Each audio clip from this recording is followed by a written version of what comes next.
Good day guys, and welcome back ulit sa ating channel. Isa mapagpalang aras na lahat kasi makapag-share mo tayo ng tips at tutorials sa motorsiklo. For today's vlog, ibagi ko sa inyo ay actual na tunog ng timing chain ng Eurosports na 110 at kung paano ito ayusin. Let's go!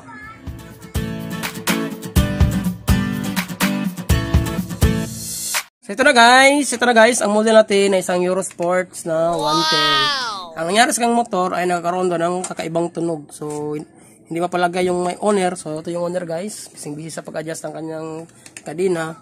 Ang nangyari sa kanyang motor guys is nagkakaroon siya ng ingay sa kanyang makina. So ngayon, chinek ko, dinouble check ko. So napagalaman guys, para sa akin ito ay isang tunog ng timing chain. So confirm natin yan guys kapag nabuksan natin yung takip na ito. So hindi ko pa yung nabuksan. So try ko pa yung buksan ngayon. Paandar rin muna natin yung motor niya para marinig nyo kung ano ang tunog ng kanyang makina. Baka kasi sakaling maka-experience yung makina ng ganitong senaryo. So magkaparehan tunog ng makina na sample ko at tunog ng makina na nasa inyo. Pandarin muna natin, pandarin. On natin yung ignition.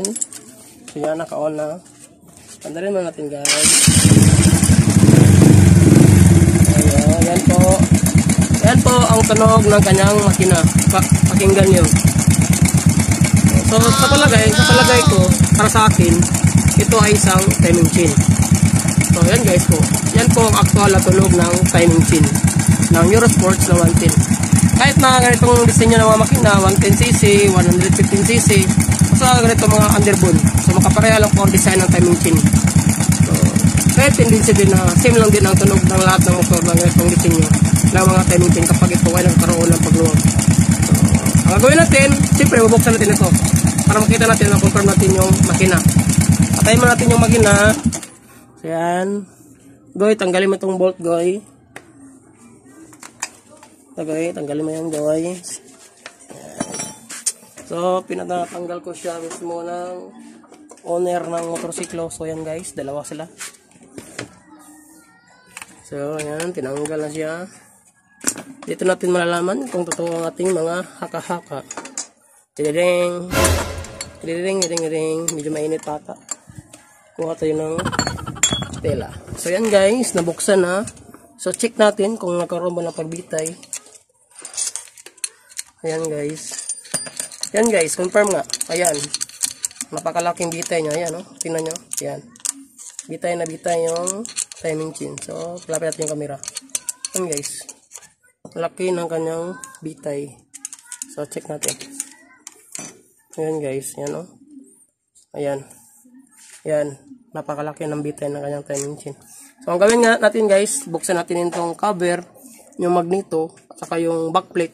Para makita, magneto backplate, para makita natin yung sitwasyon ng timing chain doon, kung anong nangyari. Either yung roller guide niya, or yung lalagyan ng roller guide, ang may problema sa kanyang motor. Kaya biglang nagkakaroon ng ganitong senaryo ang kanyang timing chain.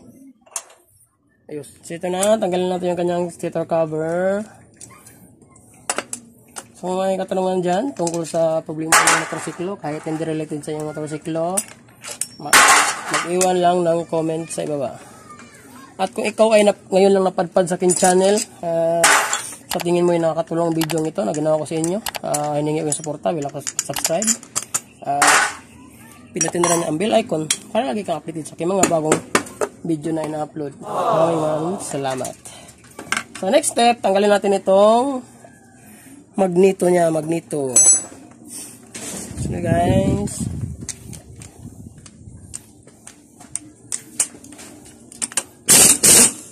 Yan.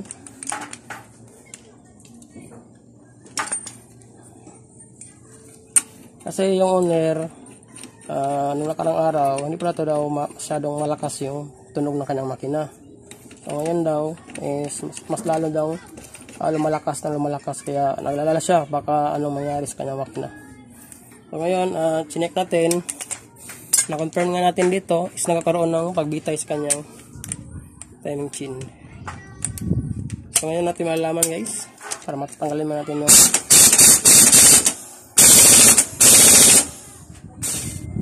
so ito na guys, natanggalan natin yung magneto. Next step, itong starter sprocket. Siyempre, kailangan tanggalin ito. Oops. Yan.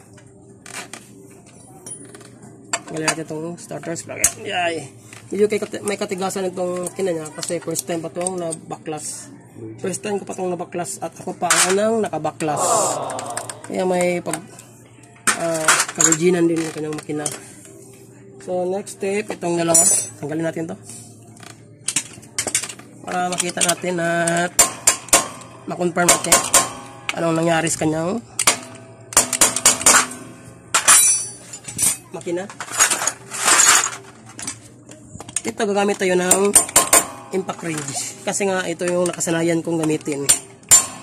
Yan.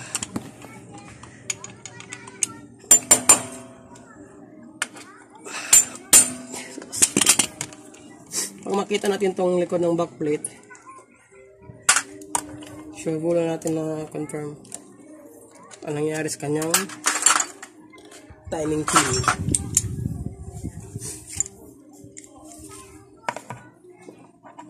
Kita nyo naman yung makina niya, napaka tuyo. Wala pang leaking. So lagyan natin ng para hindi tatagas yung oil. So guys, so kita nyo naman yung sitwasyon ng kanyang makina. So yung timing chain niya is nakakaroon ng pag-close dito. So malapit na siyang mag-kiss. Ibig sabihin guys, ang problema ng kanyang motor ay timing chain. So timing chain niya guys, ito yung before na itsura ng timing chain. Maya palit natin siya ng bagong timing chain. So makakaroon niya ng pag-distansya maya. Yan. Yan ang close picture o close view ng nangyayari sa kanyang timing chain. Yan. Dapat kapag walang problema yung timing chain, dapat ganyan yung itsura niya at distansya. So yan, ganyan kalayo guys. Ngayon, malapit na siyang magkahalikan. Ito na guys, natanggal ko na yung timing chain niya. So ito na ulang timing chain niya. So ang sukat pala ng kanyang timing chain, binilang ko ay 90. So makapareha lang sila ng sukat ng timing chain ng XRN 110. So ito yung bagong timing chain natin. And guys, ang sukat niya ay 90. So simulan natin siyang ilagay.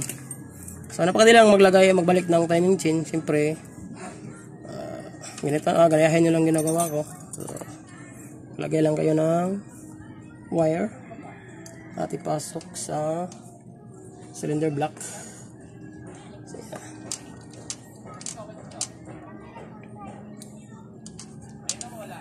pag makuha na natin yung wire, mahila na natin yung timing chain. Yan guys. Yan lang. Ang kadali. So, confirm natin na ang problema ng kanyang motor ay timing chain. So, may possible din na okay pa yung mga roller niya. Hindi pa man gaanong sira yung roller. Kasi yung owner is magkaroon siya ng pag-short sa kanyang budget. So, balik na natin yung roller guide. Yan, sa gitna yan. Balik na natin. So, yan. Balik na natin yung roller sa gitna. Next step is yung camshaft sprocket. So, kapag mag-install kayo ng timing chain guys, so, advice ko lang, tips ko lang sa inyo. So, kailangan nakatap yung crankshaft natin. So, kapag nakatap yung crankshaft, yung kunyang ito, sumatik na yan. Nandito yung piston nakatap din. At huwag kalimutan yung cams na dapat nakakatap din para magkakaroon ng pag-coincide. So, yung timing mark natin, so ito, so dapat nakatap din ito sa itong guide na ito. So, yun guys, napakasimple lang. So, hindi na dapat lituhin pang sarili. So, magtanong lang kayo at mag-iwan lang comment sa baba. Yan guys. Tulad niyan, so naka-advance siya. So, pwede siya ibalik. Yan lang. So, yun. Yan guys. Yan. O, tulad niyan, nakatap na siya. Nakatap yung konya, nakatap yung piston, nakatap lahat. So, ayos. Next step is yung bolt. So, ito na guys, before natin lagyan ng bolt, pakita ko muna sa inyo ang naging resulta ng pagpalit ng ating timing chain. So, zoom in lang natin yung cam para makita nyo yung after makabit natin ng bagong timing chain. So, nung unang itsura ng timing chain, so halos makahalika na silang dua.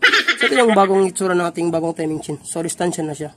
So, isingit ko lang dyan sa baba yung short clip ko nung before niya na itsura ng timing chain at ito, bago mapalitan natin timing chain. So, kita nyo yung resulta guys, napakalayo na siya. So, ibig sabihin, timing chain ang problema ng kanyang motor. So yun lang guys.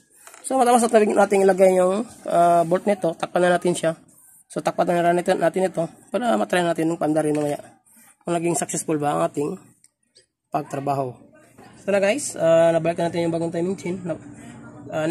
Next step is yung backplate. Balik na rin natin. Pagkatapos ng backplate, yun namang magneto. So next step yung starter chain. Yan guys. So pagkatapos nito yung magnet, stator cover. So try natin panda rin kung naging okay ba yung trabaho natin. So next yung magneto. Lagyan natin yung magneto.